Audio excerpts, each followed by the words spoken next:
오늘은 정말 철학계에서 빼놓을 수 없는 인물이지만 동시에 너무 어렵기로 소문난 철학자죠? 바로 질 들레즈에 대해 한번 파헤쳐보겠습니다. 아니, 근데 왜 그럴까요? 왜 철학에서 가장 중요한 사상가 중 한 명이 동시에 가장 이해하기 힘든 사람으로 꼽히는 걸까요? 그의 철학이 어렵다는 건 다들 아는데 왜 우리는 계속해서 들레스를 읽어야만 하는 걸까요? 자, 들레즈의 생각을 엿볼 수 있는 아주 도발적인 문장으로 한번 시작해 볼게요. 모든 이성의 기저에는 선망과 표류가 있다. 와, 이거 정말 강렬하지 않나요? 이 문장 하나가 딱 보여주는 거죠. 들레즈가 기존 철학의 판을 얼마나 뒤엎고 싶었는지를요. 그에게 이성이라는 건 사실 거대한 비이성의 바다에서 잠깐 떠오른 섬 같은 거였어요.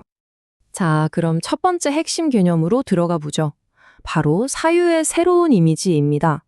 이게 무슨 말이냐면요. 들레즈는 그냥 새로운 철학을 하나 더 추가하려던 게 아니었어요. 아예 우리가 생각한다는 게 뭔지 그 생각의 틀 자체를 완전히 바꿔버리려고 했던 거죠. 그러니까 기존 철학은요, 생각을 되게 질서정연한 걸로 봤어요. 뭔가 차분하게 앉아서 진리를 찾아가는 과정처럼요.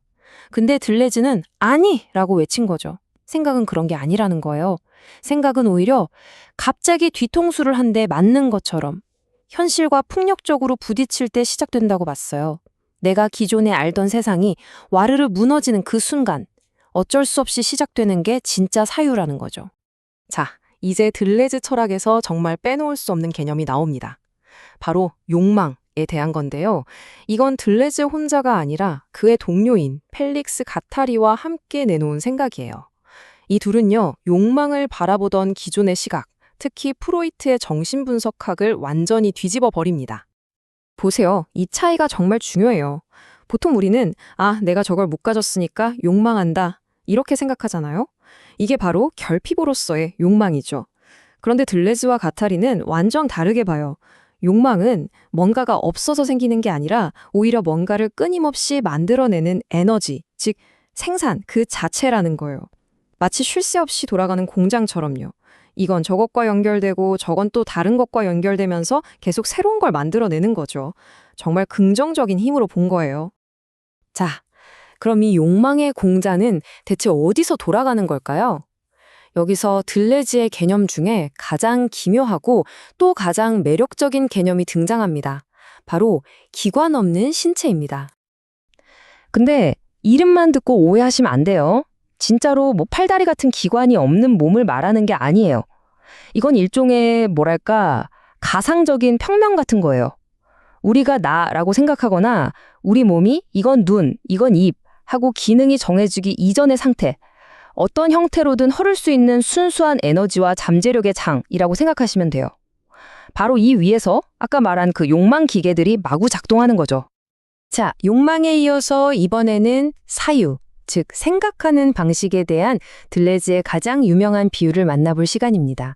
아마 들어보신 분들도 많을 거예요. 바로 리좀입니다. 이 둘의 차이를 보면 감이 확 올 거예요. 우리가 보통 생각하는 방식은 나무 같아요. 하나의 거대한 뿌리, 즉 근본 원리가 있고 거기서 줄기가 나오고 가지가 뻗어나가죠. 딱 위계질서가 잡혀 있잖아요. 그런데 리좀은 완전히 달라요.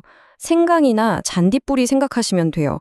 땅속에서 어디가 시작이고 어디가 끝인지도 모르게 막 뻗어나가잖아요.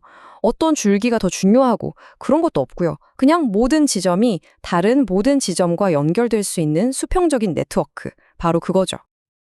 그러니까 리좀처럼 생각한다는 건 이런 거예요. 누가 그려놓은 길을 그대로 따라가는 게 아니라 내가 직접 탐험하면서 지도를 그려나가는 거죠. 나는 원래 이런 사람이야 라는 고정된 존재에 머무르는 게 아니라 계속 다른 것과 만나면서 끊임없이 다른 무언가로 변해가는 생성의 과정에 있는 거고요. 시작도 끝도 없어요. 언제나 중간에서 모든 방향으로 뻗어나가는 역동적인 방. 그게 바로 들레즈가 말하는 리좀적 사유입니다. 자, 그럼 이런 생각들이 좀 추상적으로 들릴 수 있으니까 좀 더 구체적인 영역으로 가볼까요? 바로 예술입니다. 들레즈는 예술을 통해서 이런 보이지 않는 힘, 삶의 원초적인 에너지 같은 것들을 포착할 수 있다고 봤어요. 특히 그가 분석한 화가 중에 프랜시스 베이컨이 있는데요. 베이컨 그림 보면 인물들 형태가 막 일그러져 있고 굉장히 강렬하잖아요? 들레제는 그게 단순히 끔찍한 장면을 묘사해서가 아니라고 말해요. 그게 아니라 우리 눈에는 보이지 않지만 우리 몸을 뒤틀고 떨리게 만드는 그 힘 자체를, 그 감각의 폭력성을 그대로 캔버스에 옮겨왔기 때문이라는 거죠. 바로 이 말, 공포보다는 비명을 그린다. 이게 핵심이에요. 공포스러운 상황을 설명하는 게 아니라 공포가 터져 나오는 그 순간의 날것, 비명이라는 감각 덩어리 자체를 보여준다는 거죠. 들레즈에게 예술이란 바로 이런 거였어요. 세상을 흉내내는 게 아니라 새로운 감각을 직접 만들어내는 것.